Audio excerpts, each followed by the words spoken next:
আছি অনেক মুটিয়ে গিয়েছিলাম এটা ঠিক।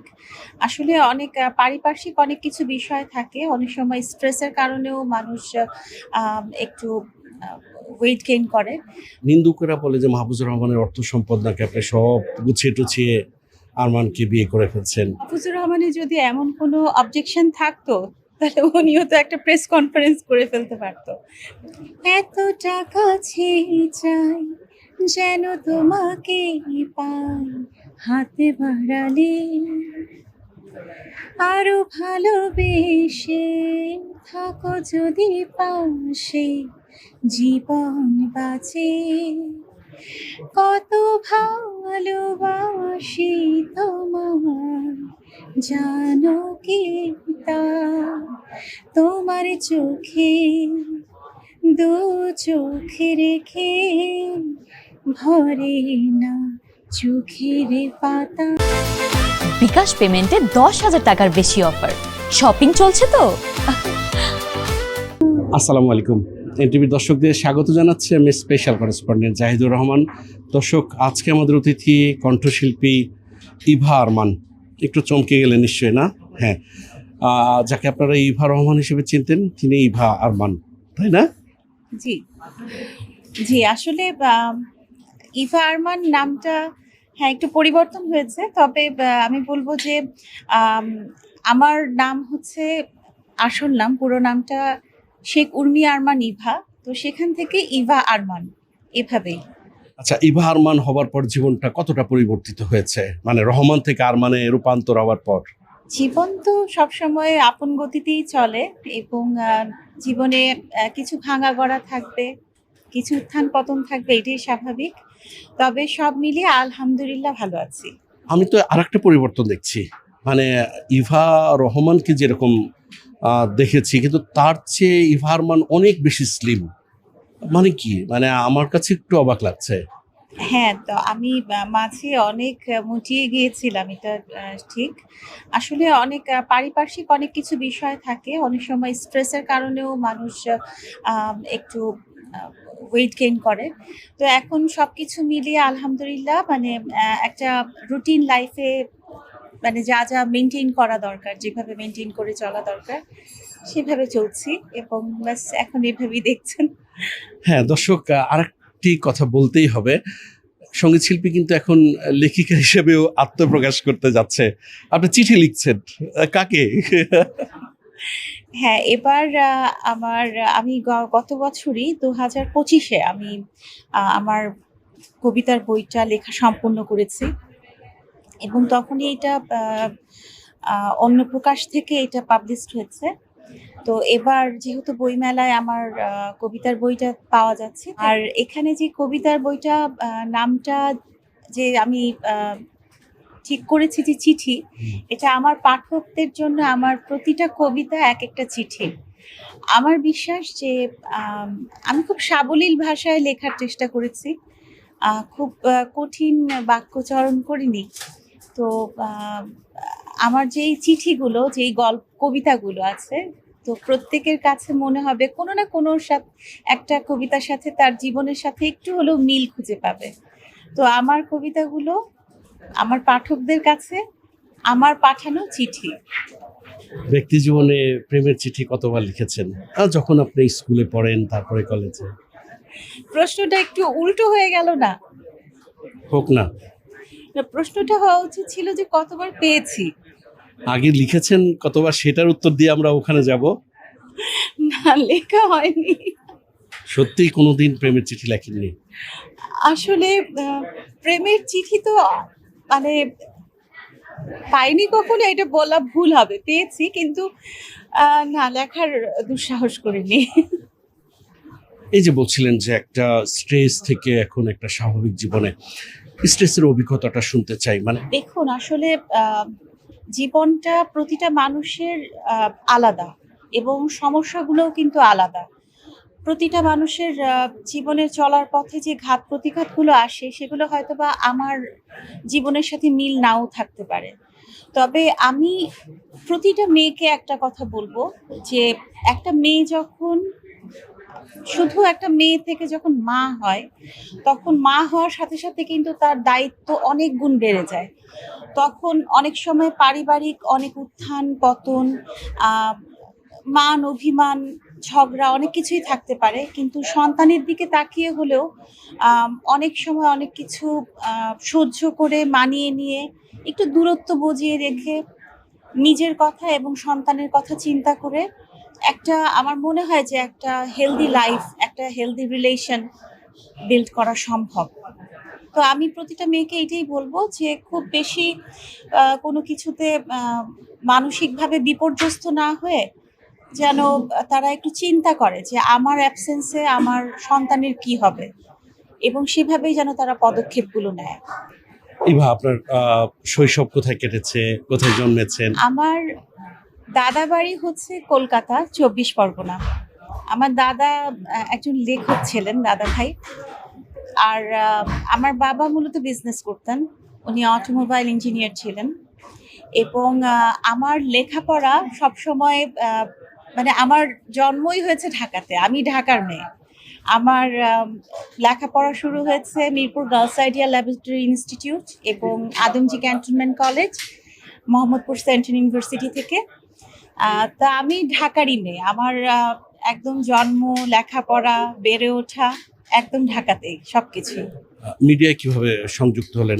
যখন 98-এ তখন এটিএন বাংলা শুরুর দিকে আর কি, তখন আমি দেখলাম আর কি যে এটিএন বাংলায় কিছু নতুন মুখ তারা খুঁজছেন যে সংবাদ পড়ার জন্য, উপস্থাপনার জন্য। তো কৌতূহলবশত আমি ইন্টারভিউ দিই আর কি, যে মানে ওই সময়টা হয় না, কারণ 97-এ আমার ম্যাট্রিক এবং 98-এ আমি তখন ইন্টারমিডিয়েট ফার্স্ট ইয়ারে পড়ি আদমজি ক্যান্টনমেন্ট কলেজ। তো আমি বললাম যে একটু ট্রাই করে দেখি, যে ভালো লাগতো, আমার মনে হতো যে আমাকে একটু টিভিতে দেখা যাক। তখন যেই কৈশোর মনে যেই চিন্তাটা আসে, তো ওই একটা কৌতূহল থেকেই এটিএনে আমার ফার্স্ট অডিশন দেওয়া, এবং আমি তখন উপস্থাপিকা হিসেবে আমি তখন প্রথম জয়েন করি, এবং তারপর আস্তে আস্তে প্রোগ্রাম মেকিং এগুলোতে আমি জড়াই, কাজ শুরু হয়, এভাবেই চলা। তারপরে যে দ্বিতীয় ইনিংসটা শুরু হলো মাহফুজুর রহমানের সাথে অধ্যায়, সেটা কি আপনার পক্ষ থেকে প্রপোজাল গিয়েছিল না তার পক্ষ থেকে? কিংবা এই অসম বয়স থাকা সত্ত্বেও প্রেমে কিভাবে জড়ালেন? না, আসলে আমাদের বিষয়টা প্রেমের ছিল না। আর যেই বিয়ের যে প্রস্তাবটা, এটা উনি আমাকে বলেছিলেন, এবং ওই সময়টা জাস্ট একটা, বলে না যে একটা সময়ের সাথে ঘটে যায় অনেক সময় অনেক কিছু। দেখবেন যে আপনি পথ চলছেন, আপনি হয়তো যেতে চাচ্ছেন অন্য একটা জায়গায়, কিন্তু যে কোনো কারণে আপনার পথটা ঘুরে গেল। তো এভাবেই আমাদের কোনো ওরকম কোনো প্রেমও না, আবার মানে খুব বেশি যে ভালো লাগা বা ওরকম কিছুই না। তো আমাদের বিয়ে হলো 2003-তে, এবং 2006-এ আমাদের মারুফ হয়। আর তারপর তো ব্যাস, বাকি গল্প তো সবারই জানা আছে। সঙ্গীতে কি করে এলেন? সঙ্গীতে এলাম, আমি এমনি গুনগুন করে গান গাইতাম সবসময়। তো একদিন মাহফুজুর রহমান হঠাৎ করে উনি নিজেই বলছিলেন যে তোমার কণ্ঠটা আমি একটু মানে মাইক্রোফোনের সামনে শুনতে চাই, কেমন শোনায়। তো ওখান থেকেই ব্যাস আমার সঙ্গীত জগতের যাত্রা শুরু 2004 থেকে। আমার 24টা অ্যালবাম রিলিজ হয়েছে, আর আমি এছাড়াও অনেক সিনেমাতে গান করেছি, এখনো গান করছি, এবং বর্তমানে আমার কিছু গান এখন রিলিজ হবে। কিছু গান রিলিজ হয়েছে আমার নিজস্ব সুর এবং সঙ্গীতে, গানের লেখা এবং সুর আমি নিজেই করেছি। তুমি অনেক দামি, এটা ইউটিউবে দেখলেই পাওয়া যাবে। আর সম্প্রতি আরো কিছু নতুন গান করছি, আমি নিজেও করছি, আবার আরো কিছু মিউজিক ডিরেক্টরের গানও করছি। আর মাহফুজুর রহমান সাহেব সঙ্গীতের নাম লেখালেন কি করে? না, উনি অবশ্যই নিজে থেকেই গান করছেন। এই যে ওনার গান নিয়ে যে এত ট্রল হতো, মানুষ এত আলোচনা হতো, তখন তো আপনি তার স্ত্রী, এটা আপনি কিভাবে দেখতেন সেই সময়টায়? আসলে উনি সবকিছুই খুব পজিটিভলি নিত সবসময়, তো সেই হিসাবে আমিও স্বাভাবিকভাবেই নিয়েছি। আপনি তো আপনার সন্তানের বাবা, আপনাদের রিলেশনটা এই মুহূর্তে কেমন? আসলে আহ, মানে স্বাভাবিক, মানে মোটামুটি আর কি, ভালোই। আর মারুফ তো আমার সাথেই থাকে। মারুফ এখন এলএলবি করছে, সেকেন্ড ইয়ারে আছে। ও এলসিএলএস এ গুলশান একে ওদের ক্যাম্পাস। ও ক্লাস করছে এবং এলএলবি করছে। তো আলহামদুলিল্লাহ আমরা ভালোই আছি। মারুফের সাথে তার বাবার যোগাযোগ?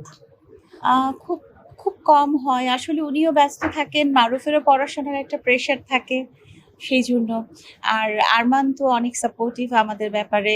যেমন এটা আরমানেরই ডিসিশন ছিল যে মারুফের ল পড়া উচিত, কারণ মারুফ আইনগত বিষয়গুলোতে ও খুবই মানে কনসিয়াস এবং পছন্দ করে। তখন ওই বলছিল যে আমার মনে হয় মারুফকে এলএলবি পড়ালে ও ভালো করবে। মাঝখানে তো আপনি মিডিয়ার মানুষ হিসেবে দেখেছেন যে সুগার ড্যাডি শব্দটা বেশ প্রচলিত, মানে অসম বয়সী কেউ বিয়ে করলে তাকে বলা হতো সুগার ড্যাডি। আপনি দেখেছেন এরকম অসংখ্য উদাহরণ আছে।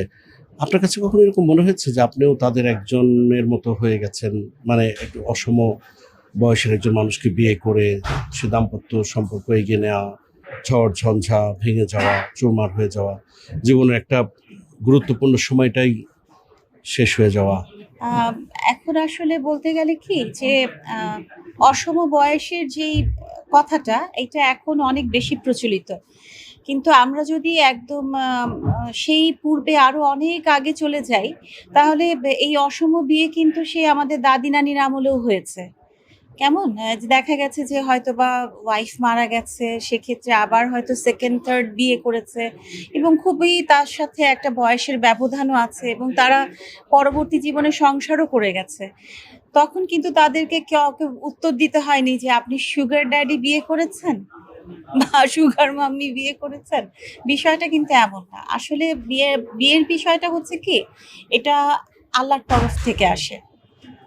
যে যেভাবে নেয় আমি জানি না, কিন্তু এটা একদম আমার মনের একটা কথা। যেমন 2003-তে যখন আমার মাহফুজুর রহমানের সাথে বিয়ে হলো, তো এটা আল্লাহর তরফ থেকে একটা নির্দেশ ছিল।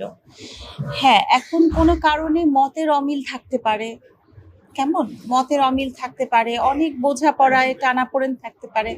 তো আমি কখনোই এটা মনে করি না যে একটা সম্পর্ক ভেঙে যাবে তার জন্য কোনো একটা বিধ্বস্ত হতে হবে কাউকে। হ্যাঁ, যেমন আমরা সম্প্রতি একটা ঘটনা দেখলাম, সম্ভবত মেয়েটার নাম ইকরা। তো এটা একটা সুষ্ঠু সমাধান হতে পারতো। মেয়েটা হয়তোবা তার বাচ্চাটাকে নিয়ে সেপারেট থেকে কিছুদিন ধৈর্য ধরে থাকতে পারতো। হয়তোবা তার হাজবেন্ড তার ভুল বুঝে তার কাছে ফিরেও আসতে পারতো, অথবা দুজন আলাদা হয়ে একটা সুস্থ জীবনযাপন করতে পারতো। তো এইটা তো এটাতে তো কোনো, আমি মনে করি না যে একটা সম্পর্ক ভাঙতে হলে আম, কাউকে মারা যেতে হবে বা আরেকজনের ক্ষতি করতে হবে, এটা তো জরুরি না। তাহলে তো ওই সম্পর্ক তো আমি তার মানে যতদিন আমি এই সম্পর্কে ছিলাম, তার মানে ওই মানুষটার প্রতি আমার কোনো সম্মানই ছিল না। বিষয়টা তো এরকম। তো আমাদের যে কোনো রিলেশনে আগে একের একের প্রতি অন্যের শ্রদ্ধাশীল হওয়া খুব জরুরি। মাহফুজুর রহমানের প্রতি কোনো শ্রদ্ধা, ঘৃণা, ভালোবাসা? না, আমি ওনাকে সবসময় শ্রদ্ধার চোখেই দেখি, এখনো দেখি, এবং পরবর্তীতেও দেখব। আপনি যখন ছেড়ে আসলেন তার প্রথম স্ত্রী আপনাকে অভিনন্দন জানাননি? না, আমার সাথে তেমন কোনো কথা হয়নি।